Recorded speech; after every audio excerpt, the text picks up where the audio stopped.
Sebab ke-29, yaitu tidak ada pendidik yang mengarahkan dan lemahnya program kerja. Jadi gini, Anda jangan selalu mengandalkan otodidak. Otodidak itu hanya untuk materi-materi tertentu. Misal contoh, Anda baca tentang kisah-kisah, ya, tentang masalah, baca tentang masalah surga dan neraka, ya. Mungkin itu masih bisa kita otodidak kita baca. Tapi ada hal-hal terlalu yang tidak bisa dengan otodidak. Ya, seperti misalnya masalah akidah, masalah fikih, ya. Ini perlu kita belajar. Perlu ada seorang pendidik yang bersama kita. Dan ini masuk dalam hampir seluruh lini kehidupan sebenarnya, ya. Kapan kita memiliki seorang penasihat atau pemandu, ya, dan memang dia memang orangnya kompeten di bidangnya, maka dipastikan akan berhasil. Ya.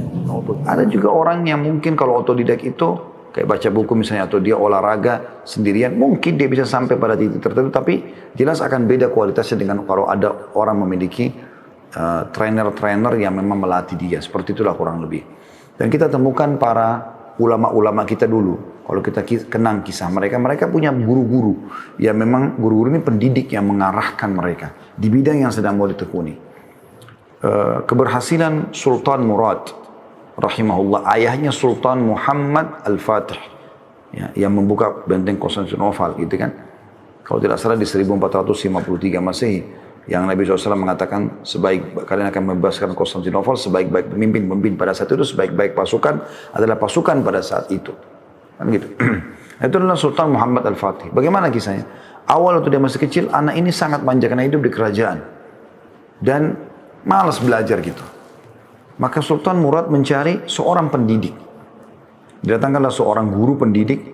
Akhirnya pendidik ini melihat sikapnya Sultan Muhammad ini. Dia mengatakan, wahai Sultan Murad, dikatakan kepada ayahnya Sultan Muhammad ini, kalau anda mau anak anda saya didik, maka saya didik dengan cara saya. Karena selama dia masih begini polanya, akan sulit. Kata Sultan Murad, lakukan yang kau mau lakukan. Maka gurunya pun mengambil rotan, lalu mencambuk Sultan Muhammad di hadapan ayahnya. Dan Sultan Murad membiarkan itu.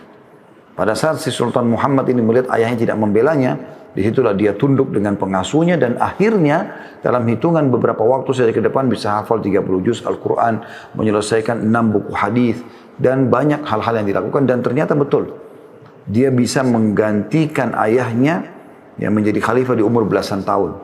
Bahkan menembus Konstantinopel di umur 25 tahun. Seorang yang sangat soleh terbentuk dari seorang guru dan pendidik yang baik. Maka anda perlu menanyakan kepada orang yang sudah pengalaman. Anda mau masuk buka usaha, tanya orang yang sudah berhasil di bidang itu. Anda mau masuk dalam rumah tangga menikah, tanya orang yang sudah berhasil. Anda mau poligami, tanya orang yang sudah berhasil. Anda mau apa saja, tanya. Dan coba jadikan mereka sebagai penasehat, minta saran. Karena pendidik-pendidik ini penting mengarahkan kita. Pengalaman sudah lalui itu sangat berharga. Sampai dikatakan orang yang lebih tua dari kamu sehari akan punya pengalaman 100 hari. Dan pengalaman 100 hari ini sangat bermakna, gitu kan.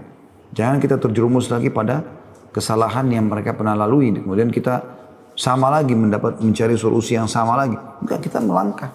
Saya waktu mau buka travel haji umrah, saya bukan lagi baru membuka dan merangkak kemudian terjerumus ke lubang-lubang yang pernah teman-teman dulu pernah melalui. Enggak, yang sudah pengalaman 15 tahun, 20 tahun, kita duduk ketemu sama mereka, tanya pengalamannya. Pengalaman saya pun dalam membimbing saya satukan.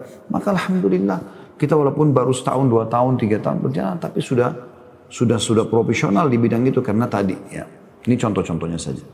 Saya akan bacakan apa yang dikatakan oleh penulis di sebab lemahnya iman ke-29, tidak ada pendidik yang mengarahkan dan lemahnya program kerja. Suatu hal yang tidak dilakukan lagi adalah bahwa kekacaubaluan dan ambisi-ambisi pribadi, khususnya dari orang yang memiliki sedikit pengalaman, merupakan penghalang untuk mencapai tujuan dan penghalang untuk merealisasikan maksud. Dan sungguhnya kedisiplinan dan keberaturan akan membawa kepada suatu gerakan teratur yang sukses. Dari sini kita dapat mengetahui urgensi suri tauladan dan pentingnya kepemimpinan. Dan yang saya maksud di sini adalah pentingnya keberadaan seorang pendidik. Ketika pendidik tidak ada, maka hilanglah pendidikan. Dan apabila pendidikan tidak ada, maka janganlah engkau mengharapkan kesuksesan dari satu pekerjaan. Dan sekalipun pekerjaan itu terlaksana, maka pasti kekurangan menyertainya. Jadi kita butuh orang-orang yang, bagaimana tadi saya bilang, punya pengalaman dan akhirnya bisa membantu kita meraih cita-cita yang kita inginkan. Itu penting sekali. Sering konsultasi dengan orang-orang yang tepat. Ya. Seseorang yang konsisten atau istiqamah terkadang telah menemukan dalam dirinya kecintaan untuk bersikap konsisten dengan baik. Kecintaan untuk menuntut ilmu, kecintaan untuk beribadah, serta kemauan keras untuk berkorban demi agama ini dengan harta dan jiwa. Akan tetapi, kesiapan jiwa yang baik seperti ini tidak memiliki pemimpin sekaligus pendidik yang dapat mengembangkan serta menggali potensi dalam diri orang yang bersikap konsisten itu. Saya ingat dulu waktu masih di kampus Madinah, waktu kami masih S1, itu ada di tahun itu pertama kali kalau saya tidak salah teman-teman kita dari Rusia diterima untuk kuliah di Madinah. Mereka tidak bisa bahasa Arab, dari awam sekali tiba-tiba datang belajar bahasa Arab. Ada satu program yang saya lihat menarik dilakukan oleh kampus kami, yaitu di setiap sekelompok teman-teman dari Rusia ini, apalagi banyak di antara mereka mu'allaf, diambil satu orang pendidik dari orang asli Saudi yang bahasa Arabnya bagus, imannya bagus, amal solehnya bagus, disuruh untuk memegang mereka, dan mereka ini para pendidik juga melapor lagi ke kampus gitu kan. Subhanallah, saya lihat sendiri hasilnya. Dalam beberapa bulan orang-orang Rusia itu berubah menjadi orang-orang yang soleh seperti pendidiknya tadi. Udah mulai bisa bahasa Arab, mulai bisa Al-Quran, bahkan banyak di antara mereka pulang menjadi da'i di Rusia. Ya. Ini satu hal yang luar biasa gitu. Saya mengingat dulu saya pertama masuk ke Madinah, ada satu orang dulu kakak kelas kami, sekarang beliau ngajar di Madinah, Dr. Muhammad Rahili, adik Dr. Sulaiman Rahili, hafidhahumullah semuanya, Masya Allah orang-orang yang soleh. Itu dulu waktu saya masih SMA, dia sudah tingkat 2 kuliah. Dan dia sering datang ke asrama kami, mengajak kami. Saya masih ingat dulu, saya dulu mungkin masih malas sekali baca buku ya. Tapi dengan berbaurnya beliau dengan kami, maka beliau itu setiap kali mau menjelang maghrib atau habis asar, beliau memberitakan kepada kami, saya akan datang jemput kalian ya. Saya sama beberapa teman-teman orang Indonesia, saya akan ajak ke Masjid Nabawi, pergi ke Masjid Nabawi, sholat sama-sama. Nanti duduk. Terus kemudian diajak makan di mana, kadang-kadang ke rumahnya bertamu. Sering kali juga pada saat kami sudah turun di asrama, sudah selesai sholat isya di Masjid Nabawi, beliau saya ingat betul mengeluarkan satu buku kecil, Kutaibat gitu ya, diistilahkan Kutaibat, buku kecil, jadi buku seperti ini tapi mungkin lebih kecil lagi, mungkin setengahnya ini gitu kan. Buku yang kecil, isinya misalnya tentang usulul thalatha, tentang 3 asas pondasi pertama dalam agama, mengenal Allah, mengenal Rasulullah, mengenal Islam gitu kan. Dalam bahasa Arab, kemudian beliau bilang, ayo kita sekarang bertanding menghafal buku ini ya. Sampai kami tuh tandingan untuk menghafal, lalu kita store kepada dia. Kemudian dijelaskan sama dia makna-makna itu. Pernah juga beliau ajak kami keluar ke jalan Mekah lama ya, disilakan dengan Thariq Makkah Qadim, naik mobil, kemudian kami masuk ke tengah-tengah padang pasir berkemah. Kemudian beliau bacakan tentang Riyadhus Shalihin, tentang tanda-tanda hari kiamat, tentang Dajjal. Itu menyentuh sekali. Kita sholat malam sama-sama berjamaah dan seterusnya. Bicara tentang masalah akhirat. Ini saya rasakan betul-betul pengaruhnya luar biasa dalam jiwa kita gitu. Terbentuk pribadi-pribadi ini. Maka butuh pendidik-pendidik. Nah, Bapak Ibu di rumah usahakan anak-anaknya punya pendidik.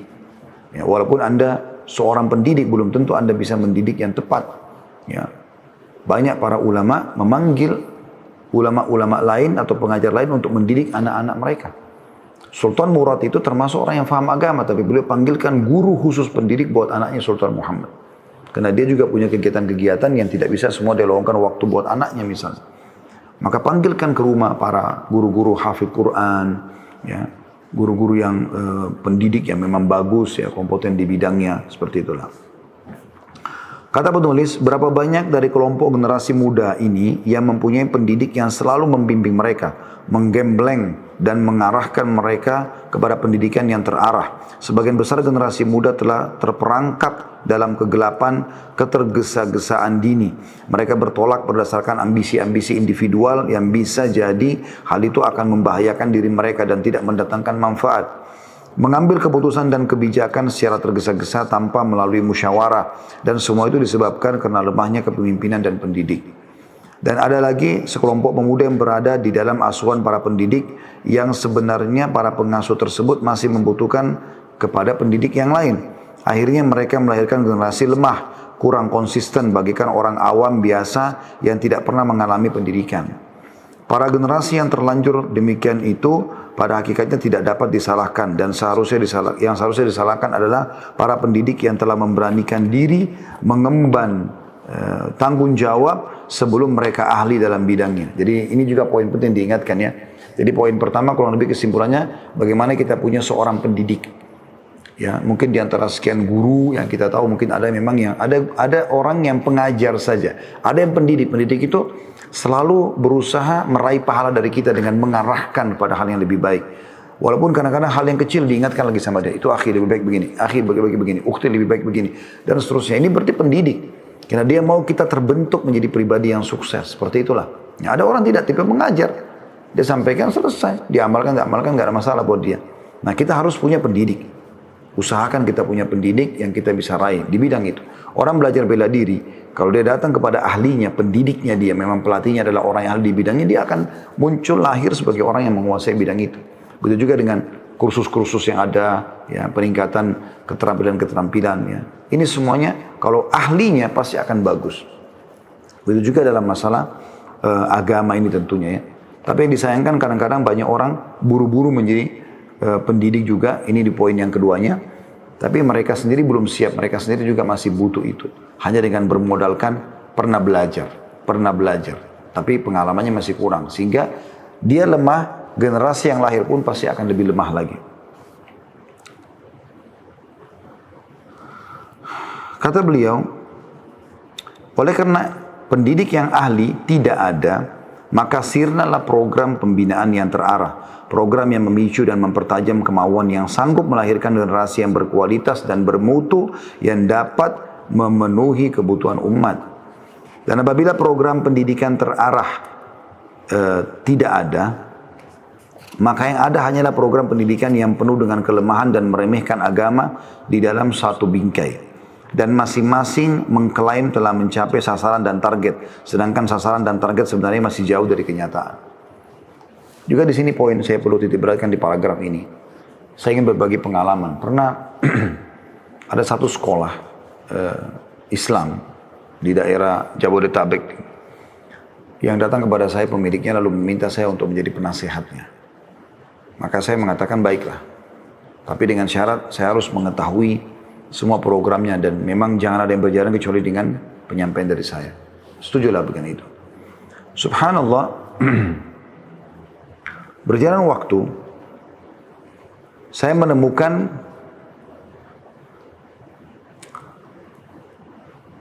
sekolah ini tadinya sudah sepakat dengan saya begitu, ternyata tidak dijalankan.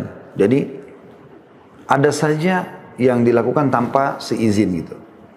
Sehingga akhirnya program-program yang ada menjadi lemah. Ya. Dan pernah satu kali mereka bermusyawarah sama saya mengatakan, Ustaz, rencana kita akan buat anak-anak SD itu kira-kira bagus nggak kalau per 1 tahun, ya, jadi kelas 1 SD misalnya hafal 5 juz Al-Quran. Sehingga mereka mengatakan kalau nggak salah 1 juz ya.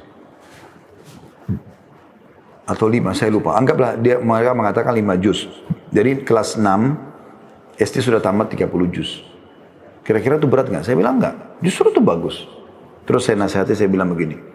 Coba teman-teman jangan menjadikan tolok ukur kemampuan siswa nanti atau yang akan anak didik kita ini dengan kemampuan kita. Kalau kita memang belum bisa menghafal walaupun 1 juz, maka jangan ditarik kepada anak-anak. Kita cari orang-orang yang kompeten di bidangnya, yang hafid Quran, kemudian letakkan dia di situ khusus untuk menjalankan program tamat SD hafal 30 juz Al-Quran. Jadi itu bisa. Itu contoh saja. Dan di saat seorang pemuda menawarkan dirinya untuk mendapatkan pendidikan di kalangan multazimin, ia segera disambut untuk selanjutnya bergabung dan dibentuk dalam platform yang penuh dengan kelemahan iltizam. Di situ Anda temui di antara sarana pendidikan yang disediakan untuk pelajar baru tersebut, sungguh sangat mengherankan program-program wisata, pergi jauh dari rumah dalam waktu sekian lama, mendengarkan lagu-lagu dan nasyid-nasyid, dan melakukan pertemuan-pertemuan harian tradisional selama 10 menit untuk berzikir, dan selebihnya adalah obrolan melantur.